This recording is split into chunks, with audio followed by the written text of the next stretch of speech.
Halo teman-teman, welcome to Math Class. Tualangan matematika menyelami sifat perkalian dan memecahkan masalah sehari-hari. Hai teman-teman kecil yang cerdas, apakah kalian tahu bahwa matematika itu menyenangkan? Ayo kita jelajahi dunia matematika bersama-sama dalam video animasi kita hari ini. Kali ini kita akan mempelajari tentang sifat-sifat operasi hitung pada bilangan cacah, seperti perkalian yang sebenarnya adalah penjumlahan berulang. Siapkan diri kalian untuk menyelesaikan masalah sehari-hari yang seru dan berguna. Mari kita mulai petualangan matematika kita. Pembelajaran pada hari ini mengambil kompetensi dasar dari 3.1 memahami sifat-sifat operasi hitung pada bilangan cacah dan 4.1 menyelesaikan masalah yang melibatkan penggunaan sifat-sifat operasi hitung pada bilangan cacah. Dengan tujuan pembelajaran, dengan mengamati contoh, peserta didik dapat menentukan hasil kali dua bilangan cacah dengan hasil 0 sampai 1000 dengan benar.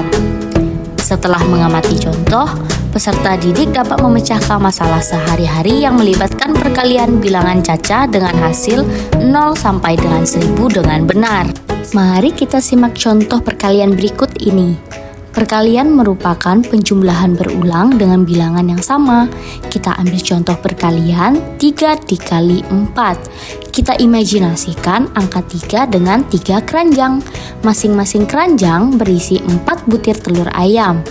Karena setiap keranjang berisi jumlah butir telur yang sama, maka kita tulis di bawahnya 4 ditambah 4 ditambah 4. Setelah itu, kita hitung jumlah butir telur ayam seluruhnya. 1, 2, 3, 4, 5, 6, 7, 8, 9, 10, 11, 12.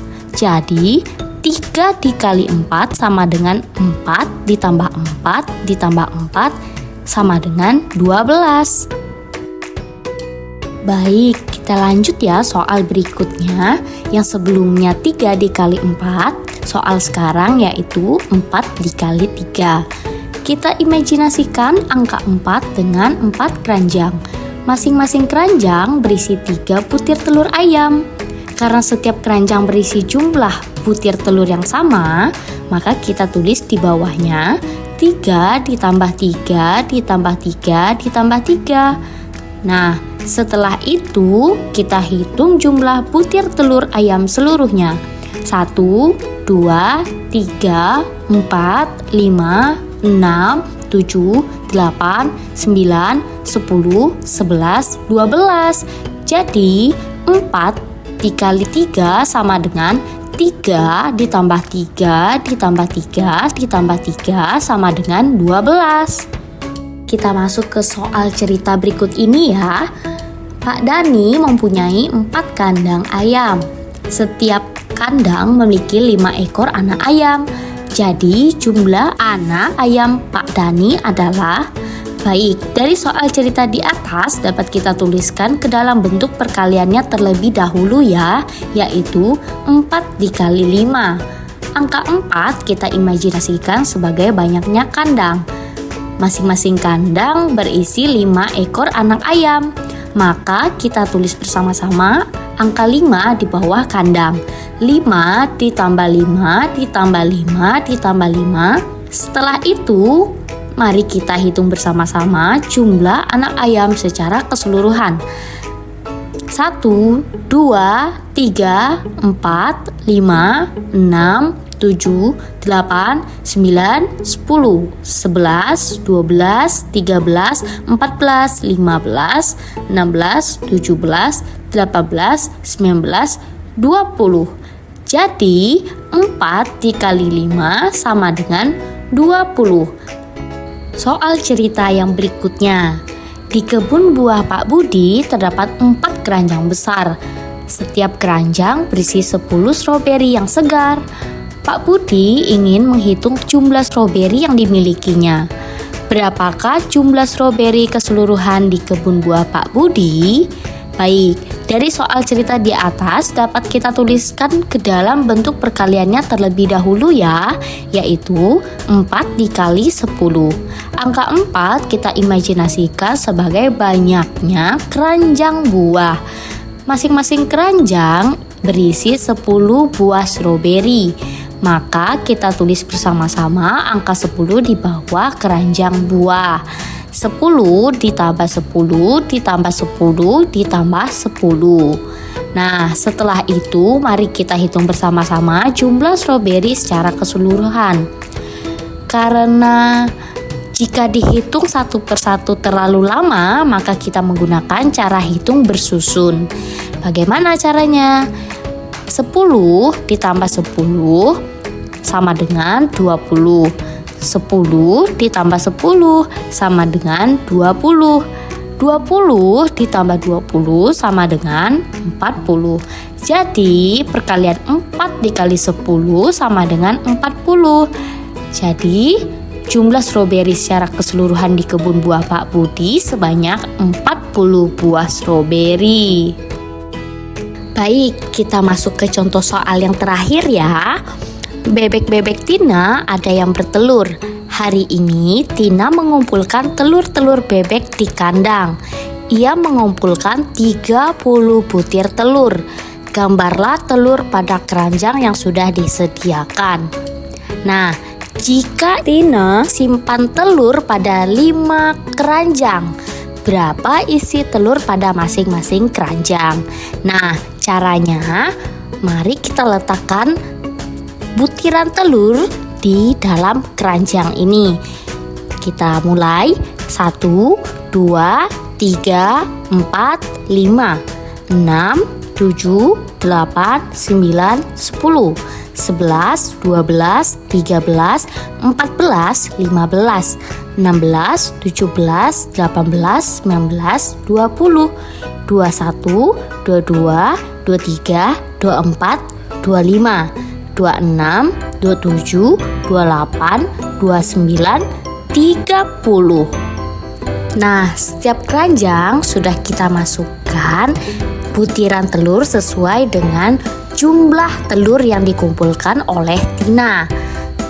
Nah, jika telur disimpan pada 5 keranjang, maka tiap keranjang berisi titik-titik butir telur. Bagaimana cara kita mengetahuinya? Maka kita hitung tiap butir telur yang berada di dalam satu keranjang.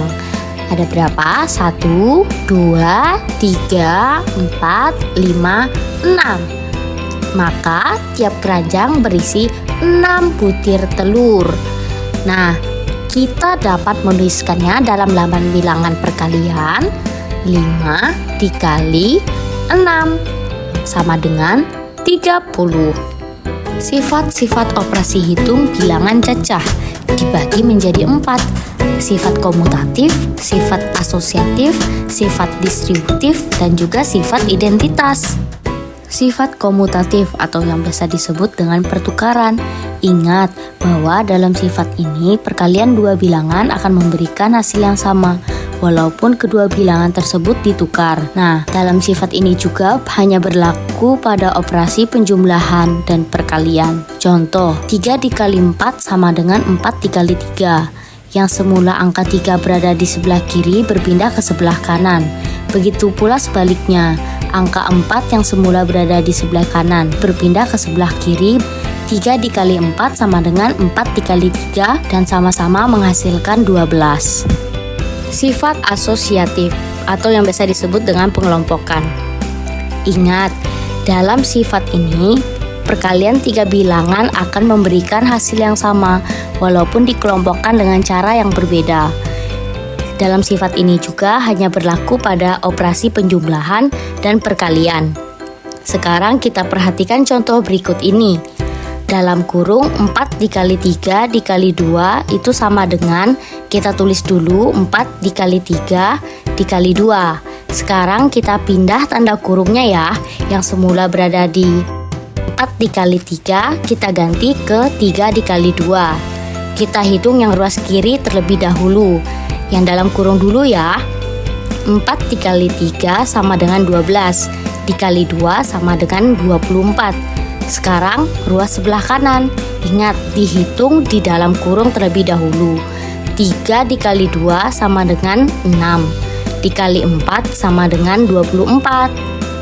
Selanjutnya, sifat distributif atau biasa disebut dengan penyebaran. Ingat, sifat ini hanya berlaku pada operasi hitung perkalian dengan penjumlahan atau perkalian dengan pengurangan. Mari kita simak contoh berikut ini. 4 dikali dalam kurung 2 ditambah 4 sama dengan dalam kurung 4 dikali 2 ditambah dalam kurung 4 dikali 4. 4 dikali 2 sama dengan 8 ditambah 4 dikali 4 sama dengan 16. Kita jumlahkan 8 ditambah 16 sama dengan 24. Yang terakhir, sifat identitas. Ingat, sifat identitas tidak berlaku pada pengurangan dan pembagian. Contoh, 35 dikali 1 sama dengan 35. 1 dikali 35 sama dengan 35. Jadi sifat identitas dari perkalian adalah angka 1. Baik, dapat disampaikan bahwa dalam operasi hitung matematika terdapat 4 sifat yang penting untuk dipahami, yaitu ada sifat komutatif atau pertukaran, asosiatif atau pengelompokan, distributif atau penyebaran, dan identitas. Selain itu, perlu diingat bahwa perkalian merupakan penjumlahan berulang dengan bilangan yang sama. Semoga pemahaman mengenai sifat-sifat ini dapat membantu dalam memahami konsep matematika lebih baik. Nah, dengan demikian kita telah menyelesaikan pembahasan mengenai kali 2 bilangan caca dengan hasil 0 sampai 1000. Melalui pengamatan contoh yang telah diberikan, diharapkan peserta didik dapat memahami konsep ini secara lebih mendalam dan mampu mengaplikasikannya dengan pemecahan masalah sehari-hari. Oke, teruslah berlatih dan jangan ragu untuk bertanya jika ada hal yang kurang jelas. Semoga pembelajaran ini bermanfaat bagi kita semua. Terima kasih atas perhatiannya. Dadah!